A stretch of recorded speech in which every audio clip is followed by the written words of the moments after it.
Daily. Taste the Daily. GST పన్ను ఎగవేత కేసులో orange travels MD Telangana Congress నేత సునీల్ కుమార్ అరెస్ట్ అయ్యారు. ఉదయం అదుపులోకి తీసుకుని నాంపల్లి కోర్టులో హాజరుపరిచారు. దాదాపు 28 కోట్ల పన్ను ఎగవేసినట్లు జీఎస్టీ ఇంటెలిజెన్స్ అధికారులు గుర్తించారు. కాగా రాష్ట్ర వ్యాప్తంగా జీఎస్టీ ఎగవేస్తున్న వ్యాపారవేత్తలపై జీఎస్టీ అధికారులు కొరడ జులిపిస్తున్నారు. తనిఖీల్లో భాగంగా సునీల్ కుమార్ జీఎస్టీ ఎగవేస్తున్నట్లు గుర్తించి అరెస్టు చేశారు. గత అసెంబ్లీ ఎన్నికల్లో బాల్కొండ నుండి కాంగ్రెస్ అభ్యర్థిగా సునీల్ కుమార్ పోటీ చేశారు.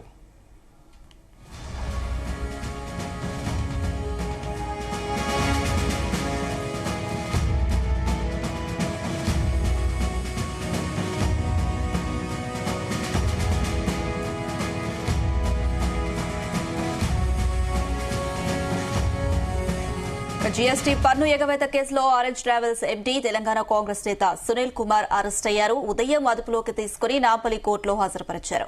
దాదాపు 28 కోట్ల పన్ను ఎగవేసినట్లు జీఎస్టీ ఇంటెలిజెన్స్ అధికారులు గుర్తించారు.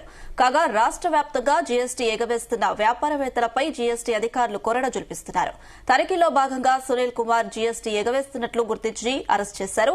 గత అసెంబ్లీ ఎన్నికల్లో బాల్కొండ నుండి కాంగ్రెస్ అభ్యర్థిగా సునీల్ కుమార్ పోటీ చేశారు.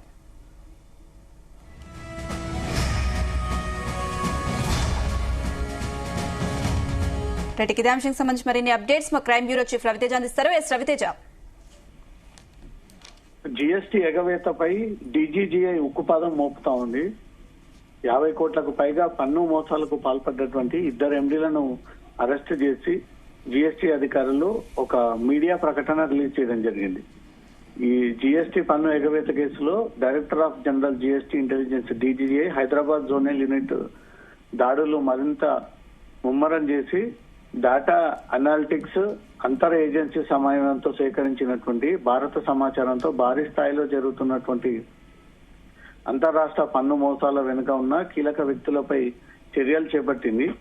జీఎస్టీ చట్ట ఉల్లంఘనకు పాల్పడ్డ 2 ప్రముఖ కంపెనీ మేనేజింగ్ డైరెక్టర్లు డీజీజీఐ అధికారులను తాజాగా అరెస్ట్ చేసి వీరు అరెస్ట్ కి సంబంధించినటువంటి మోసాల తీవ్రత కూడా ఇవన్నీ దీంట్లో మెన్షన్ చేయడం జరిగింది. మొత్తం 28.24 కోట్ల జీఎస్టీ పన్నులు ప్రభుత్వాన్ని వీళ్ళు జమ చేయకుండా అక్రమాలకు పాల్పడ్డారంటూ orange passenger travels private limited కంపెనీకి చెందినటువంటి డైరెక్టర్ సునీల్ కుమార్ పై తీవ్ర ఆరోపణలు రావడంతో ప్రయాణికుల నుంచి పన్ను వసూలు చేసి 28.24 కోట్ల జీఎస్టీని గడువు ముగిసినా కూడా 3 నెలలు గడిచినా ప్రభుత్వ ఖజానాకు జమ చేయకుండా అక్రమంగా దాచుకున్నట్టు కూడా జీఎస్టీ ఎంక్వైరీలో బయటపడడంతో తను పన్ను ఎగువేసినట్టు గుర్తించినటువంటి అధికారులు అతన్ని తాజాగా అరెస్ట్ చేసి అతన్ని రిమాండ్ కి తరలించామంటూ కూడా జీఎస్టీ అధికారులు ఒక ప్రెస్ నోట్ రిలీజ్ చేయడం జరిగింది.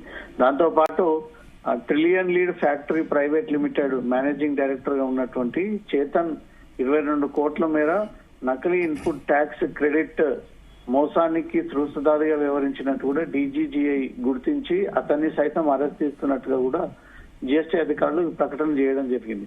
వీళ్ళు ఎంతసేపు పవర్ చేతిలో ఉందని అధికార పార్టీకి చెందినటువంటి రాజకీయ నాయకులమని తమను జీఎస్టీ గాని సెంట్రల్ ట్యాక్స్ అధికారులు గాని స్టేట్ లో ఇంకే దర్యాప్తు సంస్థలను తమని ఆపలేరు, తమను అడ్డుకోలేరు, తమను అరెస్ట్ చేయలేరు అనే ఒక అహంకారంతో ముందుకు వెళ్లడంతో ఈ రోజు 2 కంపెనీస్ కి చెందినటువంటి ఎండీలను అరెస్ట్ చేసి జీఎస్టీ అధికారులు ఈ ప్రకటన రిలీజ్ చేయడం జరిగింది. ఏకంగా 28.24 కోట్లు విలువ చేసేటువంటి GST orange passenger transport private limited MD 28 కోట్లు మోసం చేయగా ఈ trillion lead factory private limited వాళ్ళు 22 కోట్లు మోసానికి పాల్పడ్డారంటూ కూడా జీఎస్టీ అధికారులు దీనిపైన రివ్యూ చేసి వీరిద్దరి పైన తీవ్ర అభియోగాలు మోపుతూ 2 కూడా అరెస్ట్ చేసి డిమాండ్ కి తరలించాము. ఇంకెవరైనా స్టాఫ్ నుంచి గాని ఖాతాదారుల నుంచి గాని జీఎస్టీ పేరుతో డబ్బులు వసూలు చేసి తిరిగి అది కంపెనీకి చెల్లించకుండా వారి దగ్గరనే జమ చేసుకుంటే మాత్రం డెఫినెట్ గా వారి పైన చట్టపరమైనటువంటి చర్యలు ఉంటాయంటూ మాత్రం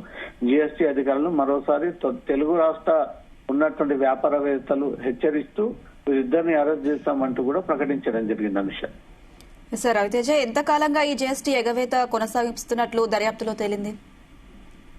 orange travels MD director Sunil Kumar సంబంధించి ఇతను కనీసం 3 ఏళ్ల పాటు ఈ జిఎస్టికి సంబంధించి పన్ను ఎగవేస్తా ఉన్నాడు.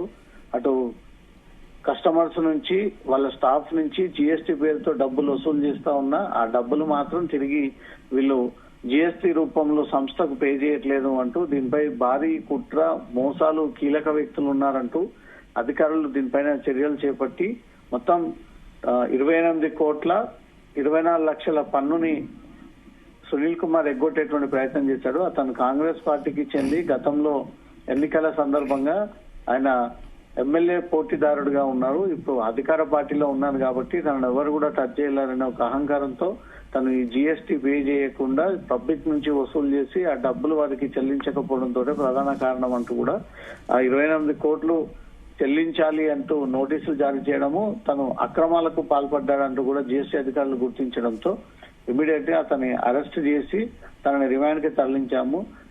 ఇతర కంపెనీస్ ఇంకెవరైతే పెండింగ్ లో ఉన్నారో వారిపై కూడా ఇలాంటి చర్యలే ఉండబోతా ఉన్నాయి. ఇప్పటికైనా మీరు సకాలంలో పే చేయాల్సినటువంటి పన్నులను కూడా త్వరగా కంపెనీకి చెల్లించండి, లేకపోతే మీ పైన ఉక్కుపాదం మోపాల్సి వస్తుంది. ఎంతటి వ్యక్తి అయినా సరే జిఎస్టీని ఎగ్గొట్టేటువంటి ప్రయత్నం చేసినా మీ పైన చర్యలు ఉండబోతాయంటూ కూడా హెచ్చరిస్తూ వీళ్ళిద్దరి అరెస్ట్ ని ప్రకటించడం జరిగింది. Anusha. Right Raviteja, thank you.